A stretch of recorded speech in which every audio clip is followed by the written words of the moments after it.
Chapter 2 At Home with Grandfather. As soon as Dee had disappeared, the old man went back to his bench, and there he remained seated, staring at the ground without uttering a sound, while thick curls of smoke floated upward from his pipe. Heidi, meanwhile, was enjoying herself in her new surroundings. She looked about till she found a shed built against the hut where the goats were kept. She peeped in and saw it was empty. She continued her search and presently came to the fir trees behind the hut. A strong breeze was blowing through them, and there was a rushing and roaring in their topmost branches. Heidi stood still and listened, the sound growing fainter. She went on again, to the farther corner of the hut, and stood round to where her grandfather was sitting. Seeing that he was in exactly the same position as when she left him, she went and placed herself in front of the old man, and putting her hands behind her back, stood and gazed at him. Her grandfather looked up, and as she continued standing there without moving, "What is it you want?" he asked. "I want to see what you have inside the house," said Heidi. "Come then." And the grandfather rose and went before her towards the hut. "Bring your bundle of clothes in with you," he bid her as she was following. "I shan't want them any more," was her prompt answer. The old man turned and looked searchingly at the child, whose dark eyes were sparkling in delighted anticipation of what she was going to see inside. "She is certainly not wanting in intelligence," he murmured to himself. "And why shall you not want them any more?" he asked aloud. "Because I want to go about like the goats with their thin, light legs." "Well, you can do so if you like," said her grandfather, "but bring the things in, we must put them in the cupboard." Heidi did as she was told. The old man now opened the door, and Heidi stepped inside after him. She found herself in a good-sized room which covered the whole ground floor of the hut. A table and a chair were the only furniture. In one corner stood the grandfather's bed, in another was a hearth with a large kettle hanging above it, and on the further side was a large door in the wall. This was the cupboard. The grandfather opened it. Inside were his clothes, some hanging up, others a couple of shirts, and some socks and handkerchiefs lying on a shelf. On a second shelf were some plates and cups and glasses, and on a higher one still, a round loaf, smoked meat, and cheese, for everything that uncle needed for his food and clothing was kept in this cupboard. Heidi, as soon as it was opened, ran quickly forward and thrust in her bundle of clothes as far back behind her grandfather's things as possible, so they might not be easily found again. She then looked carefully around the room and asked, "Where am I to sleep, grandfather?" "Wherever you like," he answered. Heidi was delighted and began at once to examine all the nooks and corners to find out where it would be pleasantest to sleep. In the corner near her grandfather's bed she saw a short ladder against the wall. Up she climbed and found herself in the hayloft. There lay a large heap of fresh, sweet-smelling hay, while through a round window in the wall she could see right down the valley. "I shall sleep up here, grandfather," she called down to him. "It's lovely up here. Come up and see how lovely it is." "Oh, I know all about it," he called up in answer. "I am getting the bed ready now," she called down again, as she went busily to and fro at her work, "but I shall want you to bring me up a sheet. You can't have a bed without a sheet. You want it to lie upon." "All right," said the grandfather, and presently he went to the cupboard, and after rummaging about inside for a few minutes, he drew out a long, coarse piece of stuff, which was all he had to do duty for a sheet. He carried it up to the loft, where he found Heidi had already made quite a nice bed. She had put an extra heap of hay at one end for a pillow, and had so arranged it that when in bed she would be able to see comfortably out through the round window. Said her grandfather, "Now we must put on the sheet, but wait a moment first." And he went and fetched another large bundle of hay to make the bed thicker, so that the child should not feel the hard floor under her. "There, now bring it here." It was almost too heavy for her to carry. This was a good thing, however, as the close, thick stuff would prevent the sharp stalks of hay running through and pricking her. The two together now spread the sheet over the bed, and where it was too long or too broad, Heidi quickly tucked it under the hay. It now looked as tidy and comfortable a bed as you could wish for, and Heidi stood gazing thoughtfully at her handiwork. We have forgotten something now, grandfather, she said after a short silence. What's that? He asked. A coverlid. When you get into bed, you have to creep in between the sheets and the coverlid.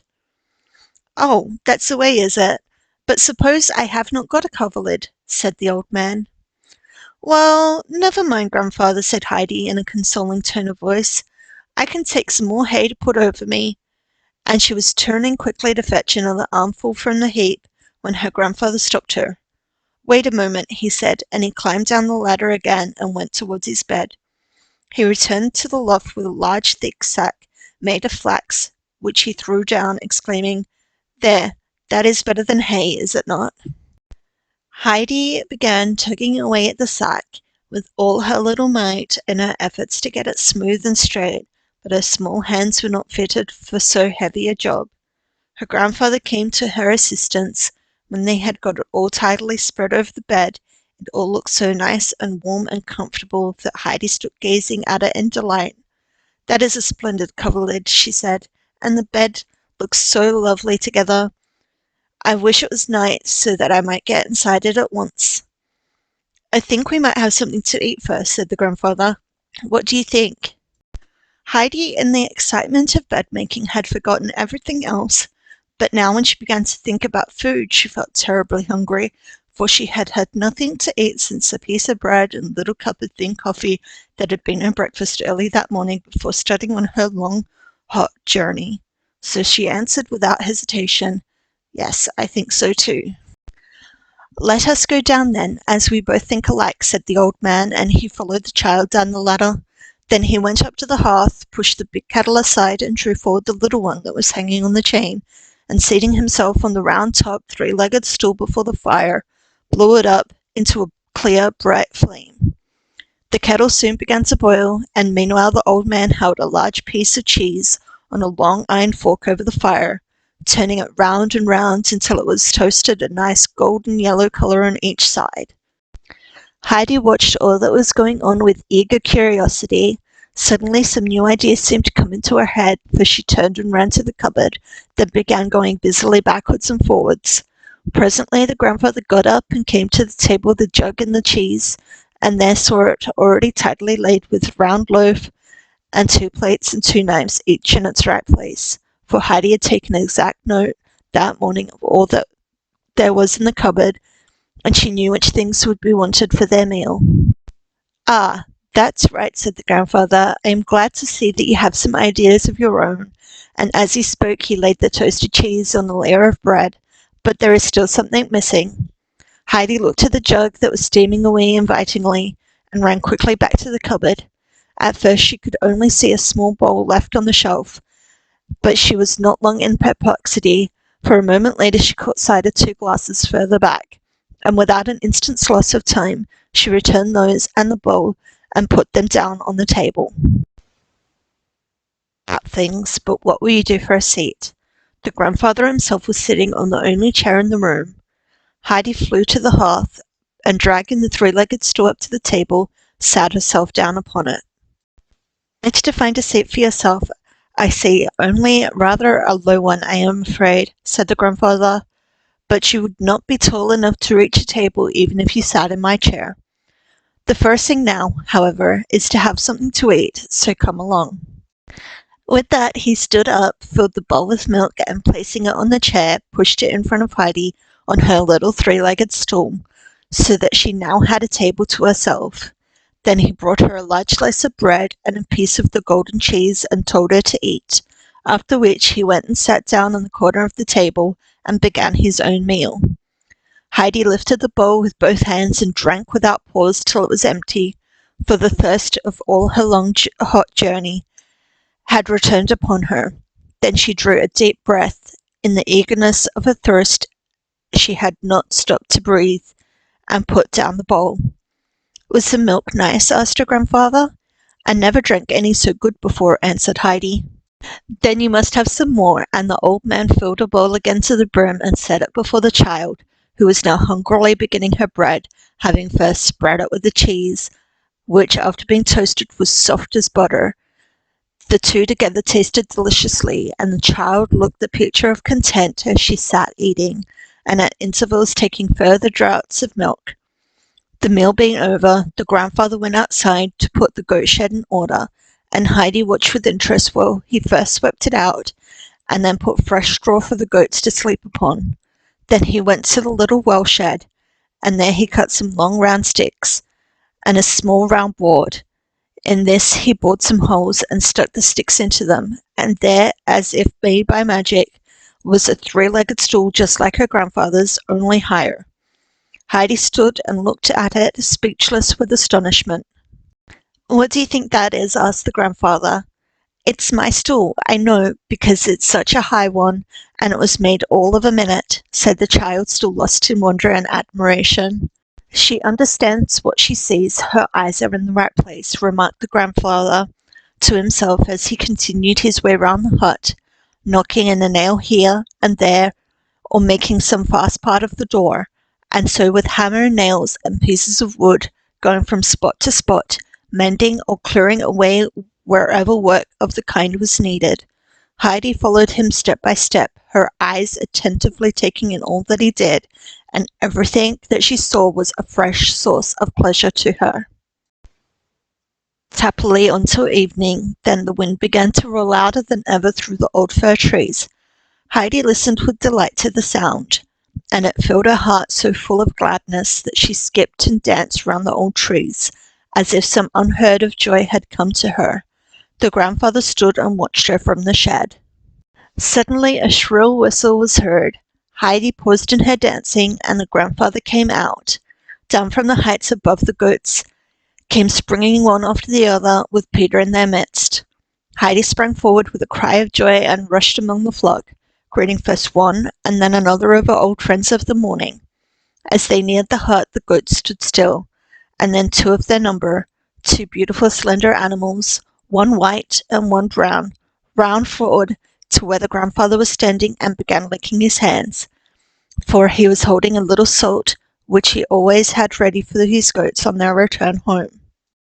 Peter disappeared with the remainder of his flock. Heidi tenderly stroked the two goats in turn, running first to one of them and then the other, and jumping about in a glee at the pretty little animals. "Are they ours, grandfather? Are they both ours? Are you going to put them in the shed? Will they always stay with us?" Heidi's questions came tumbling out one after the other, so that her grandfather had only time to answer each of them with "Yes, yes." When the goats had finished licking up the salt, her grandfather told her to go and fetch her bowl and the bread. Heidi obeyed and was soon back again. The grandfather milked the white goat and filled her basin, and then breaking off a piece of bread, "Now eat your supper," he said, "and then go up to bed. Cousin Dee left another little bundle for you with a nightgown and some other small things in it, which you will find at the bottom of the cupboard if you want them. I must go and shut up the goats, so be off and sleep well." "Father, good night. What are their names, grandfather? What are their names?" she called out as she ran after the retreating figure and their goats. "The white one is named Little Swan, and the brown one Little Bear," he answered. "Good night, Little Swan. Good night, Little Bear," she called again at the top of her voice, for they were already inside the shed. Then she sat down on the seat and began to eat and drink, but the wind was so strong that it almost blew her away, so she made haste and finished her supper, then went indoors and climbed up to her bed, where she was soon lying as sweetly and soundly asleep as any young princess on her couch of silk. Not long after, and while it was still twilight, the grandfather also went to bed, for he was up every morning at sunrise, and the sun came climbing up over the mountains at a very early hour during these summer months. The wind grew so tempestuous during the night and blew in such gusts against the walls that the hut trembled, and the old beams groaned and creaked. It came howling and wailing down the chimney like voices of those in pain, and it raged with such fury among the old fir trees that here and there a branch was snapped and fell. In the middle of the night the old man got up. "The child will be frightened," he murmured half aloud. He mounted the ladder and went and stood by the child's bed. The moon was struggling with the dark, fast-driving clouds, which at one moment left it clear and shining, and the next swept over it, and all again was dark. Just now the moonlight was falling through the round window straight onto Heidi's bed. She lay under the heavy coverlid, her eyes rosy with sleep, her head peacefully resting on her little round arm, and with a happy expression on her baby face as if dreaming of something pleasant. The old man stood looking down at the sleeping child until the moon again disappeared behind the clouds and he could see no more. Then he went back to bed.